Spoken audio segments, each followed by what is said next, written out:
Go straight to this goddamn bye-bye man. Oh, no, Nightmare Man. That's not it. It's not the bye-bye man. Oh, Midnight Man.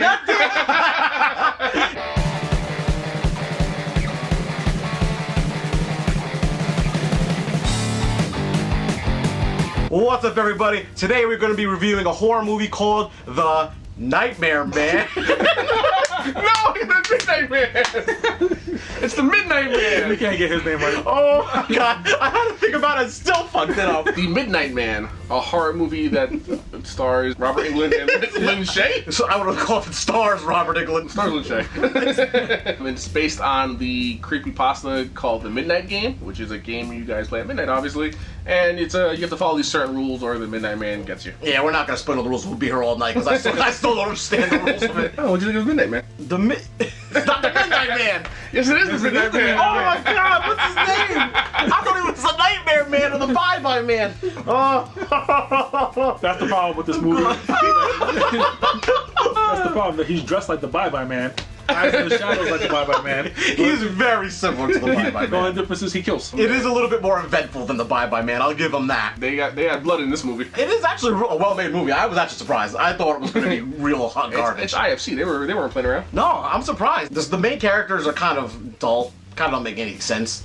Yeah. Yeah. The guy was a special. Every single one of these characters was dull and made no sense to their characters. I'm like, what? Yeah, the only ones that are really putting any effort really in are, I would say Lynn Shay, but she kind of goes the opposite direction. She's hamming it. She's hamming it bad. She is like on the whole nother movie. Robert Englund, even to an extent, Robert Englund is serious and a professional.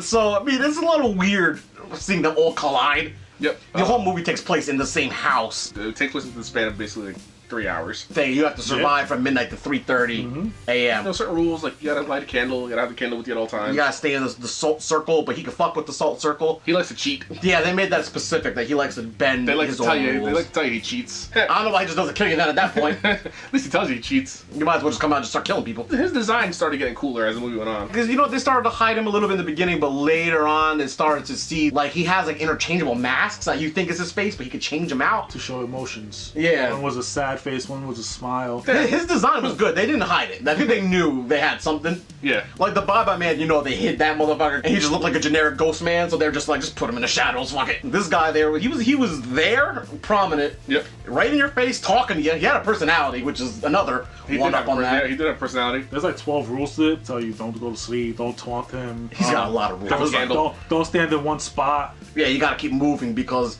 the telltale sign that he's around is it gets colder to him. Then you gotta move from room to room and hide, otherwise he gets it. So basically, the movie is Lynn Shay sleeping in her room because she had dementia or something. I don't even know if she had dementia. I think she was I crazy. think he just says she does, just to hide the fact that she knew about the Midnight Man. Yes, because she was one that I guess started this whole thing, but she Yeah. had a group of friends and they basically summoned him. They all died and she was the only one left. So now she basically is in the house and the game is hidden in her attic and her granddaughter finds it and they're the main characters. The granddaughter, her boyfriend, or friend. No, Her her friend, because best you friend. never, there's no... They never really Her specified. best friend. No, because apparently, well, not apparently, this movie doesn't show no love interest between the both of them, and all of a sudden in What's one what shit was scene... going on? they They ain't just got time for that. They had time in the beginning before they I even ain't read got the no thing. time for that. It was shit. That guy believed in that thing real quick and they just kept it going. And then later on, they're joined by their friend Kelly. Kelly, the biggest idiot I've ever seen in my life. I won't spoil how dumb Kelly is. What happens if you're not part of the game? You're just in the house with them. You were the safest person alive. Yeah, you would be the safest person. Which begged the question, why was Kelly so stupid? The movie drags at certain points. Yeah, in the middle. There's long stretches of just them discussing the rules and how to beat him, and it kind of... I mean, but when the Midnight Man's there, he's doing something. Yeah, he's doing something. When he's on screen. He likes to get you with your fears. Yeah, that was a little vague, too. They're illusions, so I don't know how that kills you. But You kill yourself. The hallucination makes you kill yourself. Is that what it was? Yeah, I guess, too, because he kind of killed somebody and brought him back, and they died again. So, I don't know. there was a giant rabbit man. Because he wasn't done with it. Yeah, that whole thing was a little weird. That's when you start getting into Bye-Bye Man territory, where you start to, like, figure out, like, the rules of shit.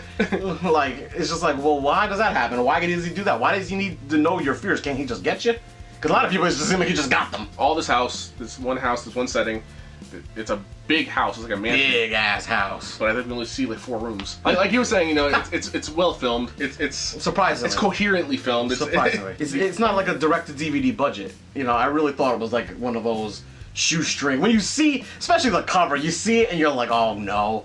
It's Yeah. another one of these. But surprisingly, it's one of the better ones of those. It caught me off guard. The first death of the movie. I wasn't expecting that. I'd still give it probably about a C. Effects were great. The actual creature was great. The gore was great, but the characters not so much. The slowdown in the middle it started to get a little sleepy. Not gonna lie, started to get a little sleepy toward the middle. I was like, okay, let's get it on. And the rules are convoluted.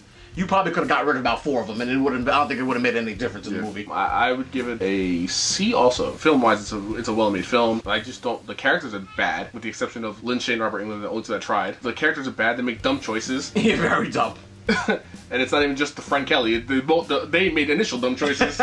Yeah, especially towards the end, they do make a couple of questionable decisions. But there is a lot of slowdown time that gets to me, and I'm like, this movie's starting to drag now. I do like the design of the Midnight Man, but yeah, I mean, for me, it's a C. It's a pretty much average ghost horror movie. Yeah.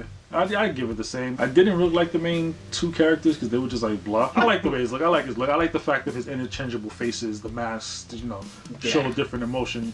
And at first I thought it was his face, and I thought they were just messing up. But they clearly in one scene just show him take one off and put one on, and that was pretty cool. I thought that was cool. Yeah, he definitely stole the show. Yeah. 3 C's for the Midnight Man, not the Bye Bye Man, Or the Nightmare Man. not him either. Some kind of ghoulish man. Just a man.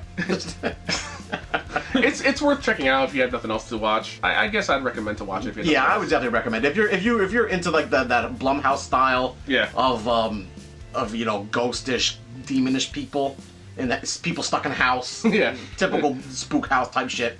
Then it's definitely serviceable, especially for a direct-to-DVD. And that's our review of the night. Fuck. What is his name? The Midnight Man. Midnight Man. That's our review of the Midnight Man.